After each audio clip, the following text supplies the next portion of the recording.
ইতিহাসের পাতায় আরও একবার প্রত্যেককে স্বাগত জানাই। এস্টেটের রেজাল্ট কিন্তু ফাইনালি আসতে চলেছে এবং রজনীশ কুমার কিন্তু এই বিষয়ে টুইট করেছেন। কি টুইট করেছেন সেইটা কিন্তু আমাদের যে হোয়াটসঅ্যাপ গ্রুপ রয়েছে বিহার এস্টেট এবং বিপিএসসি টিআরই সংক্রান্ত, সেই গ্রুপে কিন্তু শেয়ার করা হয়েছে স্ক্রিনশটটা। এই দেখুন রজনীশ কুমারের টুইট। কি লেখা রয়েছে? 25 नवंबर से पहले जारी होगा एस्टेट का रिजल्ट। 26 से 31 दिसंबर तक आयोजित होगी সক্ষমতা 2 की পরীক্ষা। তো আমাদের সক্ষমতা পরীক্ষা দেখে তো লাভ নেই, আমাদের যেটা দরকার সেটা হচ্ছে স্টেটের রেজাল্ট। সেইটা কিন্তু নভেম্বর মাসেই কিন্তু জারি হতে চলেছে এবং 25 নভেম্বরের আগেই। এবার দেখুন, বলেছিল বিপিএসসি যে টিআরই থ্রির রেজাল্টের পরে পরেই কিন্তু এই রেজাল্ট দেওয়া হবে। তো টিআরই থ্রির গতকাল রেজাল্ট পাবলিশ হয়েছে, আপনারা প্রত্যেকেই জানেন।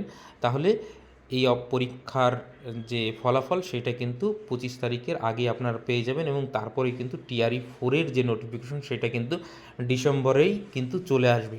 তো এইটুকু আপডেট ছিল। যদি আমাদের গ্রুপের সঙ্গে যুক্ত হতে চান, কমেন্ট সেকশনে লিঙ্ক দিয়ে দিচ্ছি, সেইখানে লিঙ্কে গিয়ে আমাদের গ্রুপের সঙ্গে যুক্ত হতে পারেন এবং আমাদের একটা টেলিগ্রাম চ্যানেল রয়েছে সেটারও লিঙ্ক দিয়ে দিচ্ছি।